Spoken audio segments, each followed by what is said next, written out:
All right, in my previous video, I rather criticized a big YouTuber who had posted what I thought was a misleading video about ADHD.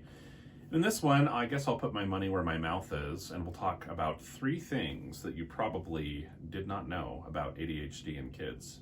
Let's get started.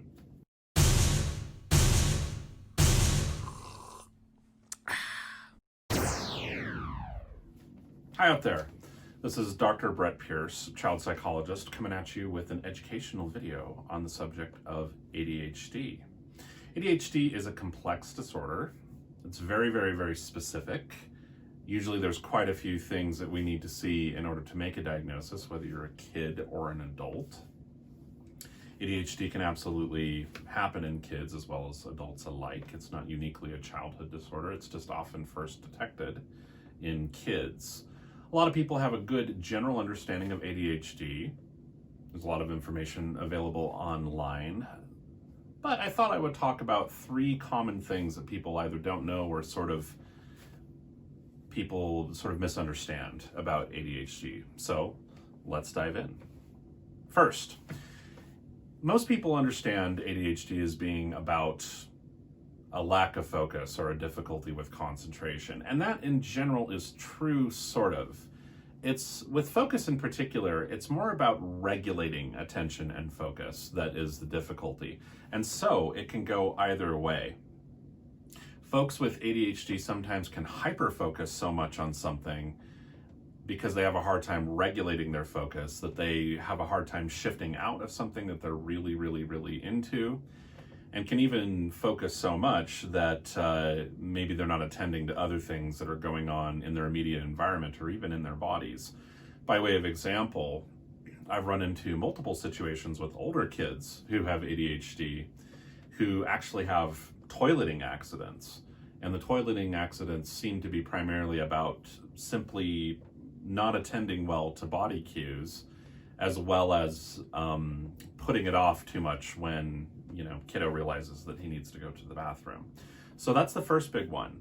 It's not so much that you can't focus when you have ADHD, it's more that you can't regulate your focus too well. So shifting out of something that you would really like to do and shifting into something that you should but don't necessarily want to do can be a real challenge. So if your kid hyper-focuses to the point that it's causing a lot of problems, that actually could also potentially be a sign of ADHD. Interesting, huh? Okay, let's talk about the second one. So one common one that I run into is that kids who have a lot of severe mood outbursts, a lot of big, massive temper tantrums, particularly ones that last a long time, and have a lot of really complex emotional and behavioral difficulties, that those tantrums in particular are somehow a sign of ADHD. And that just really isn't true at all. In fact, anger outbursts, like quick anger outbursts in situations where most other folks wouldn't necessarily show anger, but probably would feel anger, is a lot more of what it can look like with ADHD. So by way of example, if someone burst in on this video while I'm trying to shoot the video, most people would feel a little bit annoyed by that, but someone with ADHD might have a hard time checking that impulse and having the kind of self-control and executive functioning to be able to go, that was totally unintended, the person didn't know that I was filming, so we're going to be polite, but they would still feel frustration. And so kind of quick anger outbursts in situations where most kids would be able to kind of keep it together, sure, that can definitely be consistent with ADHD. It's not necessarily diagnostic of it per se, but it can certainly be consistent with ADHD. But if you've got a kiddo who's got severe, prolonged, intense rages and outbursts and things like that, that's a lot more like a mood or maybe an anxiety problem.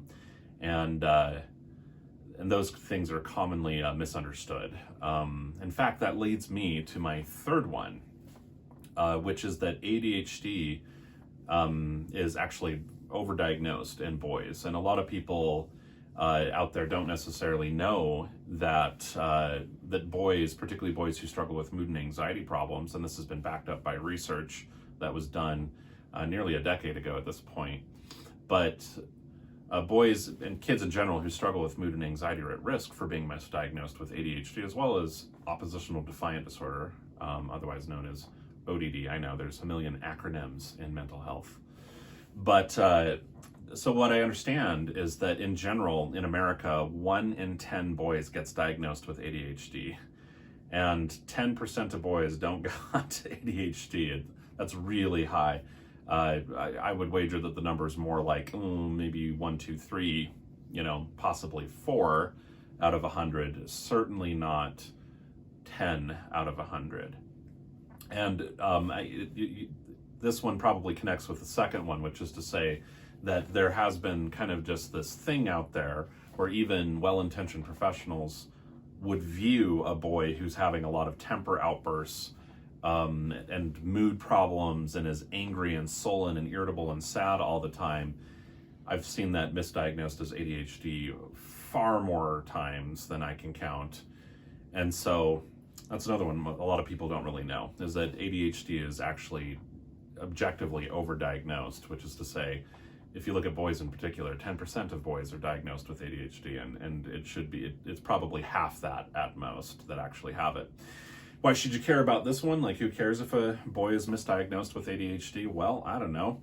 If we take a boy who's struggling with depression or anxiety and then say, oh, you've actually got this neurodevelopmental disorder and you need a stimulant medication and you need to be taught to check your impulses, we're not necessarily helping the kid learn how to understand painful feelings, which very often drive anxiety and depression, which is to say fear and shame and things like that.